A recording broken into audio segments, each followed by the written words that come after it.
Hey, what's up, what's up, what's up? How you doing? How you been? What's going on? What's good? How you getting it in? Body getting the fuzzy. What's going on, people? What's up, people? It is a day of another day that we call Sunday. Anyway, the bed said, what's gonna be? Well, hopefully everybody's doing everything as far as being safe and it's where we're living in, knocking down doors and making your dreams come true and practicing ignore. Now, I want to share something with you in reference to dead naming. Dead naming is when a trans woman or a trans man has transitioned from one gender to the other. Okay, as far as a trans woman and stuff, transition, from one gender. In other words, she was biologically born male, she transitioned to female. She was biologically born female, she transitioned to male. And these are called dead naming. Now, dead naming and the trans women and stuff, I'm going to speak on them only because they're the ones that's been targeted as far as being murdered. Now, a lot of trans women has been murdered, and it's sad and unfortunate, and rest in peace, my sisters. But the problem is there is a gray area with when the cops find the trans woman that's been murdered, and in Jacksonville they have a large amount of trans women that's been murdered so far this year. And they're starting to feel like it's a serial killer going out there. They have not found anyone who basically has killed these women of color. Because the sad part about it, a lot of trans women of color are being murdered. And the thing about it is that they haven't changed their name, gender, as far as going to the government, getting their name changed as far as the woman that they live in as of now. This is the gray area that I'm talking about. I'm talking in reference to the police showing up of the body that the trans woman is now expired and she is now passed on. Now the problem is,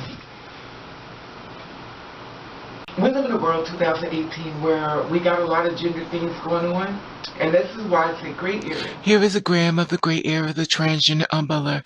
Trans non-binary people, trans man, trans woman, and cross-dressing people. Now these are underneath the transgender umbrella. Also, they added more onto the transgender umbrella. Intersex, genderqueer, drag queens, transsexual man, transgender man, transsexual woman, transgender woman, drag queen, gender nonconforming, B-gender, cross-dressing, transvestite, and gender queer. So the transgender umbrella is a very great area. Who are not transgender or trans at all, like they dress up as a woman. Now, the most time there are transgender women, and the problematic of it is that when we're doing the stories and we see her dressed like a woman, we say that's my sister, she's trans, and she was not trans. She just like dressing up sometimes, and sometimes she did not dress up. So she had no reason to change her name to a girl name because she didn't really live that life. Now, there is trans women out here who did transition that basically did the hormones and this stuff and got the not the surgery sections, but did hormones, and some girls didn't even do hormones at all.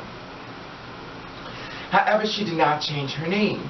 Now, when the cops show up on a homicide, 87% transgender woman, 4% trans man, and other trans identity means that 9% they couldn't identify who they was. Girl has been murdered.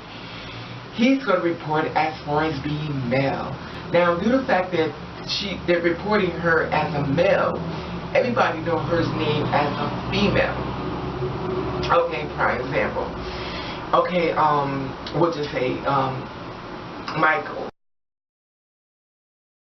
Okay, Michael was killed in Jersey and stuff. You know Michael was murdered and stuff like that in a hotel and stuff like that. You're like, oh my goodness, some guy named Michael got murdered. Then they show a picture and say, oh my God, that's Raven. But the pictures usually don't go out that way, you know what I mean? So you're like, that's Raven. Why is Raven? They call him Raven Michael, so, and that's not my government, but I'm just saying, you should probably say, oh, Michael Jackson, So this is the thing. This is the gray area as far as, that they go through when it comes down to the girls like us as far as dead names. And I understand if the person is to me, myself, if I'm a cop and I see a girl that's transition over, not transition over, it's cross-dressed, it's a great area because they don't know, not we because I'm not a cop, but they don't know if it's a trans woman or cross-dressed or someone that's on kicks. They don't know because the umbrella is very big. She could also be the person that dressed in drag to do drag shows and stuff like that, and she was on the way out the house and she was murdered. She's another reason that she doesn't have to transition her name over to being a female, because she does not live that life. Now, that's why a lot of times when girls that are murdered, it slows down the process of the investigation, because it leaves the gray area. He don't know where to look, because the girl that can tell her story can't tell it because she's murdered. It's unfortunate, and sometimes we have to set the time some type of communication with the cops and the precincts as far as the LGBT and GLAAD and stuff like that. But the problematic of that is some of us don't even know our sisters are not even trans. Some of us think that they're trans and they're not trans. We only know the name as of Raven example that I told you. If I had a government name and stuff like that you didn't know about, you would know it was me unless there was a picture. You could say, oh, okay, I know who this is. There is definitely a gray area. Now, a lot of times girls or bodies are going cold and stuff because people don't know this person that they speak of. We have to basically, the cops will have to basically put a picture of her up and say, can you identify this woman? My personal opinion before, you know, you put it out there as first minute, but then there's a problematic with that because the family needs to be notified before the media knows about it. And this is another great area.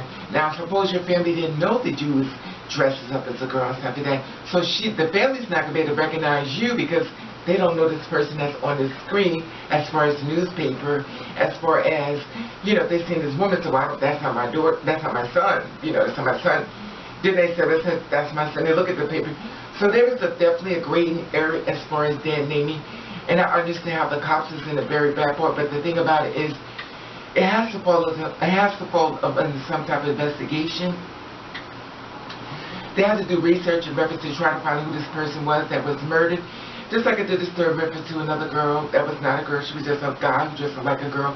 Gender non-conforming, which means that he liked to dress like a girl, but he lived as a woman, so he had no reason to change it. Now, when I did this story, I did it in reference to a trans woman, because I felt as though she was being disrespected, and I come to find out that I was wrong.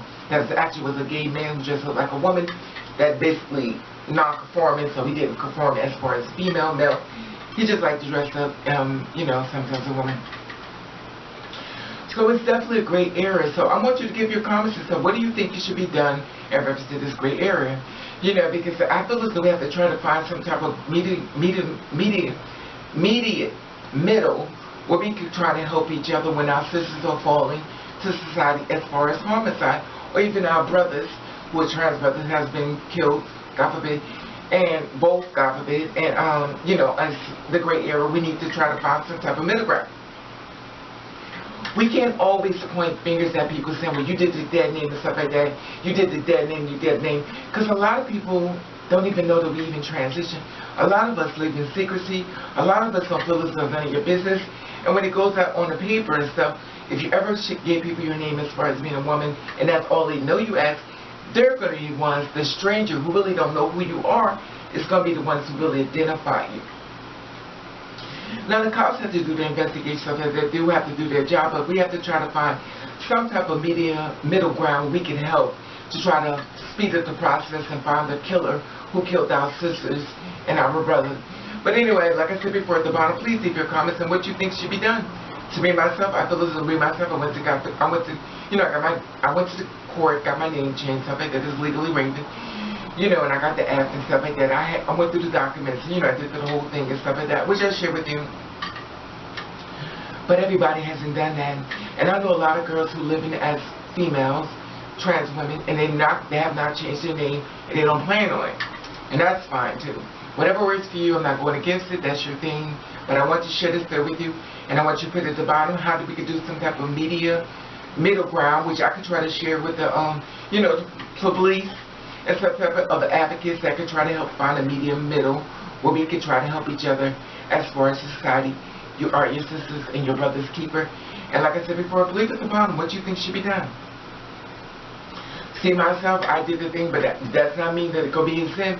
Sometimes people move off of ignorance, and no matter how I am and how much work I got done, they're going to misgender me, because that's what people do, and it goes out in the media of men names, and I have to work through, and I'm telling the story of the guy's name, and I'm talking about my sisters. I have to do research, look into find her name, and do the story that way. This could be overwhelming at times. Anyway, please leave your comments down below. At the top, there's the Instagram button. You follow me, I follow back. Let you, I love you, and thank you for watching. Desiree. Alright now, come on Raven, let's go on Instagram. Like I said before, put at the bottom of the comments and stuff. I want to hear your feedback on how could we help the police as far as dead name of our sisters and brothers, because a lot of times we have people complain about it. We need to do something about it. We gotta try to find a way to do the gray area stuff. Too many of our sisters have passed on. So like I said before, please leave your comment, subscribe to my channel. At the top there's the Instagram button. If you follow me, I'll follow you back. Rest in peace, my sisters and brothers. Love you.